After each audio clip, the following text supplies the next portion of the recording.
दर्शकों, आपको याद है ये गुलाबी 2000 का नोट, और जब ये गुलाबी 2000 का नोट आया था तो लोगों ने क्या क्या नहीं बोला था। उन्हीं सब बातों में एक ऐसी चीज थी, वो है नैनो चिप। याद आया कुछ आपको? 2000 का नोट और नैनो चिप और सो कॉल्ड टेक्निकल ज्ञाता, ये टेक एक्सपर्ट्स, ये मीडिया एक्सपर्ट्स, ये तक वाले और कौन कौन वाले, ये सब खड़े होके सोशल मीडिया पे ऐसे टूट पड़े थे कि मानो 2000 का नोट अपने आप अपनी जीपीएस लोकेशन बताएगा। इसको इस कदर आप लोगों के बीच यानी देश की जनता के बीच प्रचलित किया गया कि काफी लोगों ने, मतलब 140 करोड़ में से करीबन 40-45 करोड़ लोगों को तो सचमुच लगने लगा कि 2000 के नोट में चिप है। लेकिन जब बात निकली थी तो असलियत क्या छुप सकती थी? बिल्कुल नहीं। लेकिन निकली क्या? ठन ठन गोपाल, ठेंगा, नथिंग, जीरो, जिल्च, कुछ नहीं, फेक न्यूज। बिल्कुल ऐसा ही हो रहा है वोट चोरी में। जी हां, एसआईआर, कोई कह रहा है 10 लाख वोट कम हो गए, कोई कह रहा है 20, अगला कहता है 40, तो दूसरी छोर पे खड़ा हुआ व्यक्ति कहता है तू 40 कह रहा है तो मैं कह रहा हूं 80 लाख। और अगर वो, मतलब जिसका जो बस चल रहा है दर्शकों, जिसका जो मन आ रहा है, जिसके जो ख्याल में आ रहा है, ये वही है कि जहां नोट रखोगे अपने आप जीपीएस की लोकेशन से सरकार को बता देगा कि तुमने नोट अपने घर में कौन सी तिजोरी में रखे हैं, याद है कि भूल गए।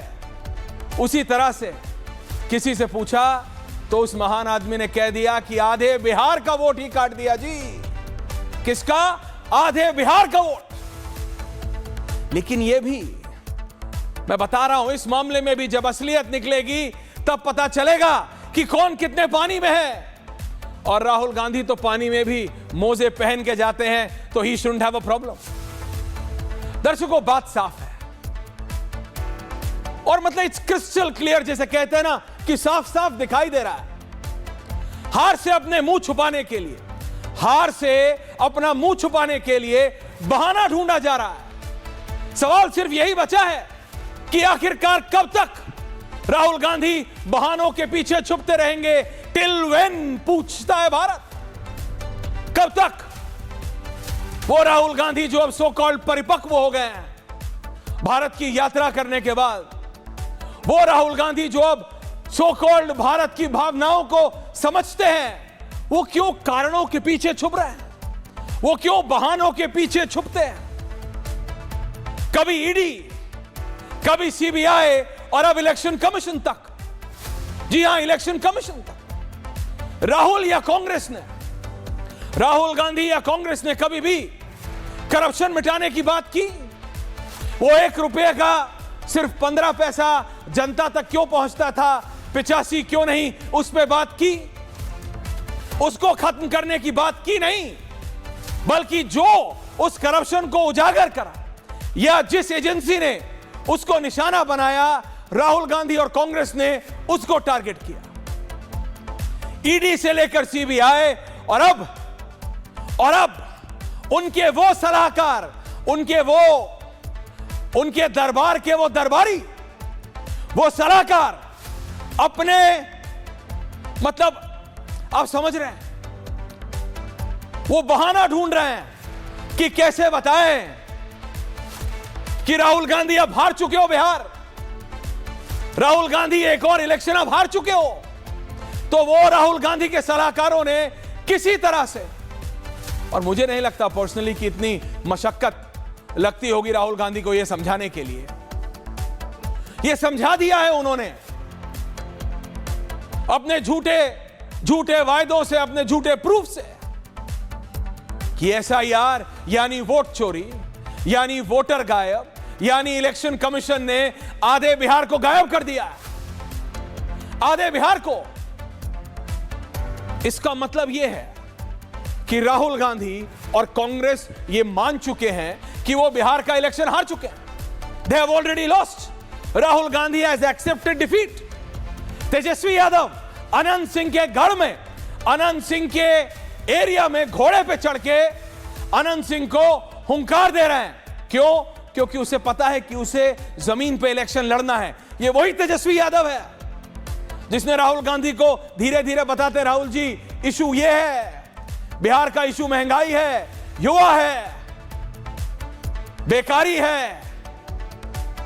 लेकिन उन सो कॉल्ड राहुल गांधी के दरबारियों ने, उन कांग्रेस के दरबारियों ने राहुल गांधी को यह समझा दिया है कि हम हार रहे हैं और हम इसलिए हार रहे हैं क्योंकि इलेक्शन कमीशन का इस्तेमाल भारत सरकार वैसे कर रही है जैसे ईडी का किया गया था।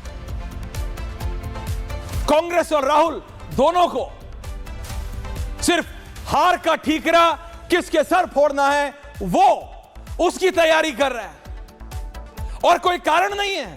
इस सारे लब्बो लुबाब, इस सबका लब्बो लुबाब यह है कि देखो जी हम इलेक्शन हार चुके हैं, अब बहाना चाहिए।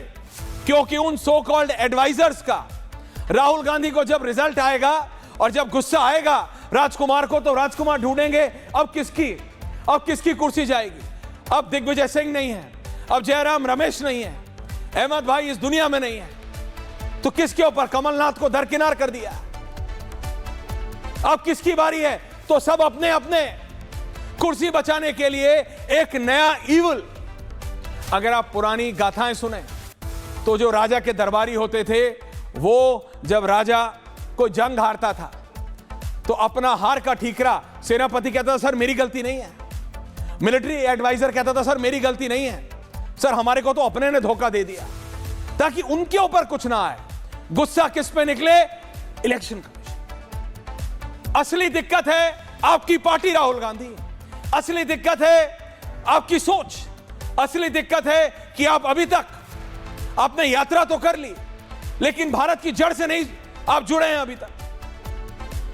राहुल के इन एडवाइजर्स ने, इन सो कॉल्ड एडवाइजर्स ने यह समझा दिया कि अब राहुल गांधी का निशाना ज्ञानेश कुमार है और Gyanesh Kumar is just a personality. बात इलेक्शन कमीशन की है, यह बात अब देश की जनता समझती है और बिहार की जनता तो सबसे पहले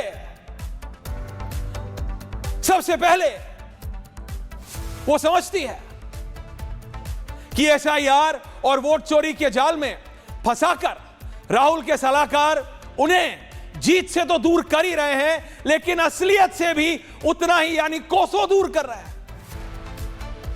और बिहार की असलियत आपको पता है क्या है? And please mark my words, ध्यान से सुनिएगा, बिहार की असलियत जाति है और विकास है। जाति बिहार से मिटती और विकास आज भी 90% बिहार से और बिहारियों से कोसों दूर है। This is the reality of Bihar.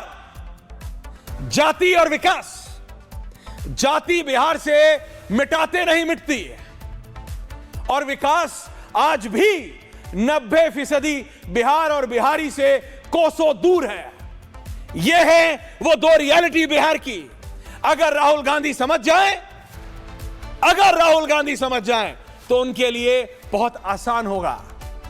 लेकिन मैं कहता हूं ना, जो व्यक्ति अपने एडवाइजर्स, अपने सो कॉल्ड एडवाइजर्स के जाल में ऐसा फंस गया हो और वो एडवाइजर्स सिर्फ अपनी कुर्सी बचाने में लगे हो, तो ये होता है। जाति एक ऐसी असलियत है जो बिहार से मिटाते नहीं मिटती है। नरेंद्र मोदी ने, बीजेपी ने एड़ी चोटी का जोर लगा लिया, एड़ी चोटी का। गरिमा अभी डिस्ट्रिक्ट पे आएंगे प्लीज। जाति, यस थैंक यू। जातियों की बात है तो जरा डिवीजन की बात हो जाए दर्शकों।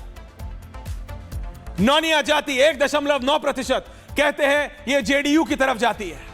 यादव 14.26% ये आरजेडी के हैं। बेनागा लालू प्रसाद यादव यादवों की राजनीति करते हैं।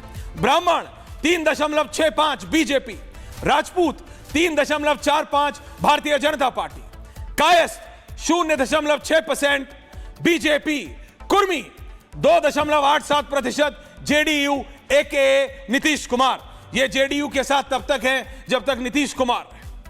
Kushwaha 4.2% JDU, Teli 2.81% BJP, Bhumihar 2.86% BJP, Dhanuk 2.13% JDU Sonar 0.68%, Bharatiya Janata Party Kumhar 1.4%, ये बीजेपी जेडीयू और रीजनल पार्टीज के बीच में जाते हैं। ये बात आपको समझना है। मुसहर पे आप जाएंगे 3.08%, एलजेपी और एचएएम के बीच में ये जाते हैं। बढ़ई 1.45%, ये मिक्स है। नाई 1.59%, ये मिक्स है। और ये जो मैं आपको दे रहा हूं, ये 2022 का जातीय जनगणना के डेटा के हिसाब से मैं आपको दे रहा हूं। मुझे आज जब मैं ये डिवाइड कर रहा था, जब मेरी टीम ने मुझे लाके बोला जातियों के बजाय अगर मुझे ये पता होता कि इन जातियों में कितना विकास हुआ है तो I would have liked it more. मतलब इन जातियों में कितना विकास, कितनों को कितनी नौकरियां मिली, कितना विकास हुआ, लेकिन उसका कोई डेटा नहीं है। और ये असलियत है। ये बिहार की जनता को सोचना है, ये देश की जनता को सोचना है कि आप इसी तरह जातियों में बट के, जैसे ये ग्राफिक आप देख रहे हैं, कोई रंग किसी को रिप्रेजेंट नहीं करता है, कोई रंग किसी को चाहिए वो दिखा दिया। इसी तरह से बट के, कोई आरजेडी का है, कोई बीजेपी का है, कोई हम का है, कोई एलजेपी का है। विकास का कौन है? क्या बीजेपी सचमुच बिहार में विकास की बात कर रही है, या उसने भी जाति के आगे घुटने टेक दिए? क्योंकि जाति मिटाए नहीं मिट रही है और विकास लाए नहीं लाया जा रहा है बिहार में। This is the reality of Bihar. क्षेत्र की बात कर लेते हैं। गर्मा द क्षेत्र ग्राफिक्स प्लीज। डिवीजन वाइज चलते हैं। पूर्णिया डिवीजन कहा जाता है, पूर्णिया डिवीजन आरजेडी के पास रहती है। इसके अंदर किशनगंज, अररिया, पूर्णिया और कटिहार है। Division number 2 Bhagalpur division. Bhagalpur division कहते हैं भाजपा के पास है। भागलपुर, बांका, कोसी डिवीजन जेडीयू के पास है। इसके अंदर सुपौल, मधेपुरा और सहरसा है। मुंगेर डिवीजन फिर भारतीय जनता पार्टी इसको जीत के ले जाती है। इसके अंदर खगड़िया, बेगूसराय, मुंगेर और लखीसराय। इसमें कितना विकास हुआ कोई डेटा नहीं है। शेखपुरा और जमुई भी है। मुंगेर में शेखपुरा और जमुई भी है। जमुई जहां से Chirag. Darbhanga division BJP, Madhubani, Darbhanga, Samastipur. Patna division ये बीजेपी और जेडीयू के बीच में डिवाइडेड है, बटी हुई है। पटना डिवीजन में पटना, नालंदा, भोजपुर, बक्सर, रोहतास और कैमूर है। मगध डिवीजन ये आरजेडी, कांग्रेस और लेफ्ट का भी वर्चस्व है यहां पे। ये नवादा, गया, जहानाबाद, अरवल और औरंगाबाद। तिरहुत बीजेपी और इंडिपेंडेंट्स के बीच डिवाइडेड है। इसके अंदर पश्चिमी चंपारण, पूर्वी चंपारण, सीतामढ़ी, शिवहर, मुजफ्फरपुर और वैशाली। सारण डिवीजन ये बीजेपी और आरजेडी यानी बीजेपी और लालू जी के बीच में डिवाइडेड है। इसमें सारण, सिवान और गोपालगंज है। ये क्षेत्र में बटा हुआ है, जाति में बटा हुआ है। क्या एक कोई डेटा है कि विकास में बटा हुआ? किस जिले में कितना विकास हुआ, किस डिवीजन में कितना विकास हुआ? ये मैं कैसे ना पूछूं बीजेपी से, ये मैं कैसे ना पूछूं आरजेडी से, ये मैं कैसे ना पूछूं जेडीयू से? क्योंकि नीतीश कुमार ने अगर एक काम बहुत अच्छा किया है तो वो लॉन्ग जंप का नहीं, वो हर्डल्स का है। पिछले 5 साल में एक हर्डल पार किया बीजेपी, दूसरा हर्डल पार किया आरजेडी, फिर तीसरा आया तो फिर बीजेपी, चौथा आया फिर आरजेडी। जनता कहां, विकास कहां? जब बीजेपी के साथ आए तो बोला आरजेडी गलत है, जब आरजेडी के साथ आए तो बोला बीजेपी गलत है। अभी इलेक्शन आया, पता है नरेंद्र मोदी का ट्रम्प कार्ड है, नरेंद्र मोदी भारी पड़ेंगे सब पे, नरेंद्र मोदी के साथ आ गए। बीजेपी के पास स्टेट लीडरशिप नहीं है, बीजेपी के पास क्षेत्रीय नेतृत्व नहीं है। बहुत कोशिश किया है, बहुत कोशिश की, लेकिन नहीं है। किस पे निर्भर है? नरेंद्र मोदी की पॉपुलैरिटी और अमित शाह की स्ट्रैटेजी। बात अमित शाह की। अमित शाह कल देर रात पटना पहुंचे। वो विजुअल्स अगर हैं हमारे पास तो कृपया चला दीजिए। कल रात को कैसे नीतीश कुमार ने आओ भगत की है अमित शाह की, जो देखने वाले हैं उन्होंने देखी है, देखा है उन्होंने किस तरह से आओ भगत हुआ है अमित शाह का। इट्स अ मैसेज, ये क्लियर मैसेज है कि BJP is the big brother. लेकिन मैं फिर बात कर रहा हूं, बात विकास की कौन कर रहा है? और कब तक कांग्रेस, कब तक विपक्ष, आखिर कब तक बहाने ढूंढेगी? 2014 में शुरू हुआ, 19 में ईडी सीबीआई आया, कभी कुछ और जुड़ा, कभी कुछ और जुड़ा, 24 आते आते ईसी आ गया, अब एसआईआर आ गया। कब तक नए बहाने ढूंढेंगे, कब तक हार का ठीकरा किसी और के सर पे डालेंगे? कभी तो सोचिए कि आपकी भी पॉलिसी गलत है, कभी तो सोचिए कि आपका भी रास्ता गलत है। ये बिहार है, जो मैंने कहा था, एक बार फिर दोहरा रहा हूं और उसके बाद डिबेट पे जा रहा हूं सीधा। अगर देश की राजनीति की, अगर भारत की राजनीति का दिल उत्तर प्रदेश है, तो उसकी नब्ज बिहार है।